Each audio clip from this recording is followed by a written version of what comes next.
Now that Sean Desai has been officially named the defensive coordinator, who are two players that I think could have a big role in the 2023 season?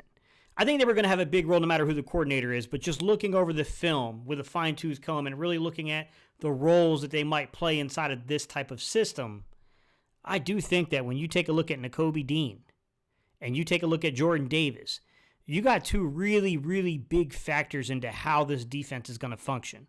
All right, y'all. Let's get into some of the film here. What's up, Cerebral Football fans? My name is Steven Hyder. This is Gate City Sports Channel. Guys, I want to start off by just kind of talking about basics of Sean Desai and the relationship back to Vic Fangio and kind of give you a play to start off with that just kind of shows you the importance of both players, right? Your nose tackle and your linebacker. And I think one of the easiest ways of doing that is demonstrating a 61 tilt. Now, a 61 tilt has different flavors, different ways of running it. Not everyone does it exactly the same way that Vic Fangio first introduced it into the league.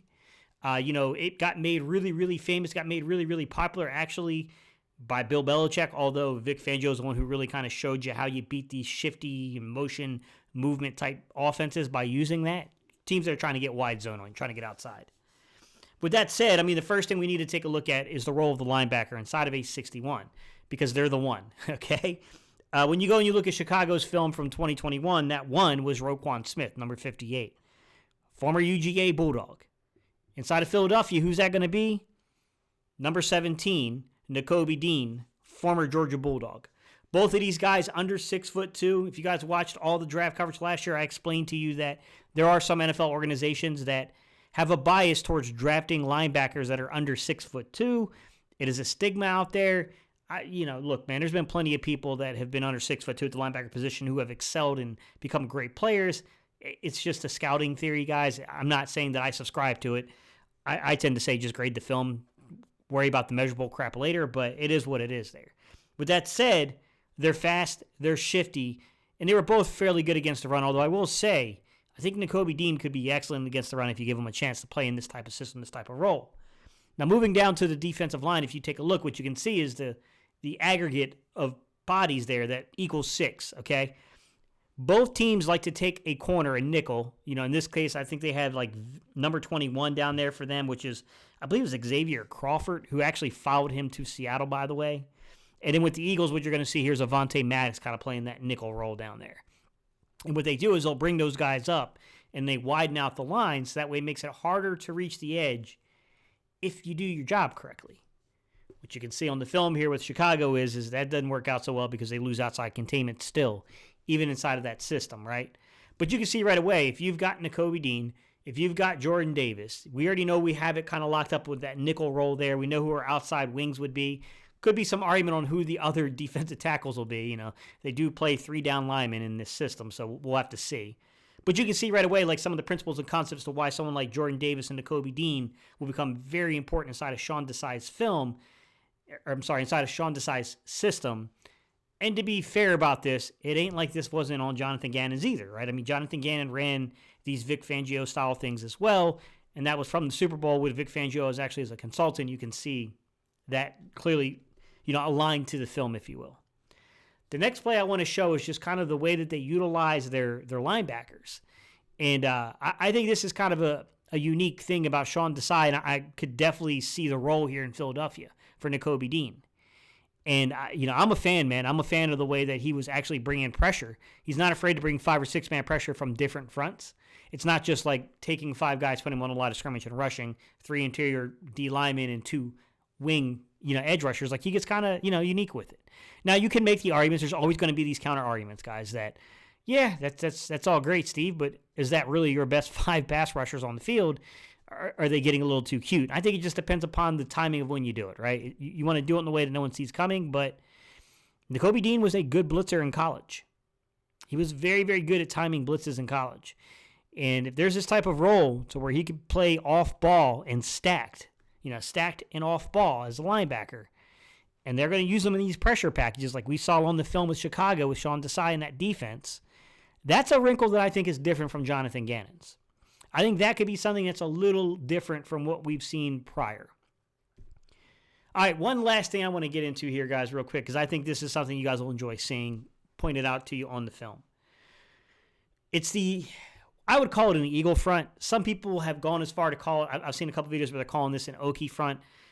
To me, that's not a true Okie front. This is more so the Brandon Staley type thing. This is where you're playing a 4 or a 4-eye, and those two outside guys are one gap, and while your nose tackle is a two gapper. I mean, obviously, when you see this kind of formation, you got 5, you got a 50 front here. Your nose tackle is clearly going to be very important to this, and then you have a linebacker who's going to be off ball and stacked as well, who will be very, very important to this. And this is you could see that both sides of the film here, whether you're looking at the Eagles or you're looking at the Chiefs film, whether you're looking at the Eagles or you're looking at the Chicago Bears film, there's a subtlety here to this, which is both of the offenses, while trying to use different concepts to draw your eyes, both of them did challenge your eyes, right? Green Bay tries to boot their way to success, and it doesn't work out. While I will be fair and honest and say that, man, Andy Reid is a master of play design, and Andy Reid just threw every freaking direction at the book at you to try to slow down your linebacker's eyes from making the play. The point I will make here, though, is if you have a true disruptor at the nose tackle position, look, Linval Joseph is no slouch, but Jordan Davis should be coming up as a young man, gearing up to eventually reach that prime in the next year or so. He could be a disruptor, man. If he starts folding your center or that right guard like an accordion, it's hard to get that run off the way Pacheco did. That's really difficult there, right? Because now you can't kick up to the next level and start taking out the weak side linebacker, right? Or if he starts folding your guys like accordions back there, it makes it easy for Nakobe Dean to then scrape over and fill the void and make the tackle. I definitely think that in this upcoming kind of like defensive philosophy, which has a lot of similarities, I'm going to make more videos. I do think there are some very, very subtle differences about the coverage shells, and I do think that they're not exactly the same, right? They're both in the spirit of Vic Fangio. There are some differences, man. I just showed you one to where the pressure package and kind of disguising and bringing linebackers is not really something we saw a ton of. I'm not going to say it never happened, but we didn't see a ton of that with Jonathan Gannon. I think it's a little bit more prominent on Sean Desai's film. And then also, I'm going to say that the coverage shell, you go back to the Super Bowl, guys, I could definitely see Vic Fangio was helping them out, man. It was a ton of what I would call cover 6, which is just simply put, guys, it's quarter, half. They played a ton of that.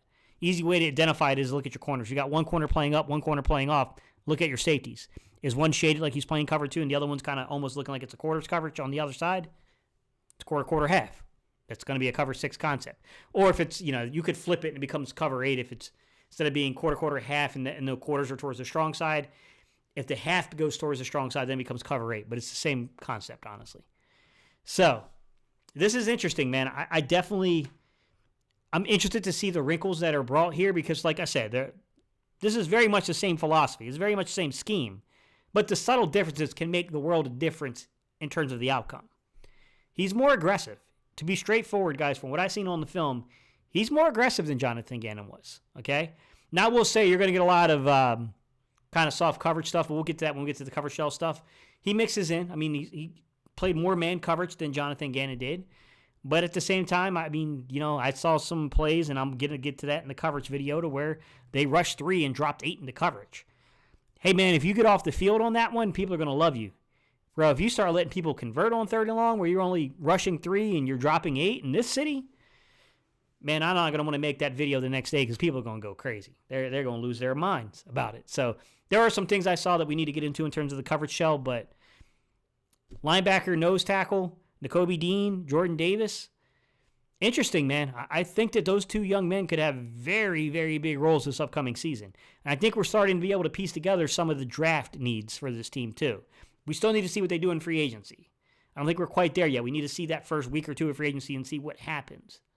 But it's starting to come together. There's no doubt about it. This is starting to piece together. All right, y'all. I appreciate y'all's time and attention, guys, and I'll see y'all on the next video.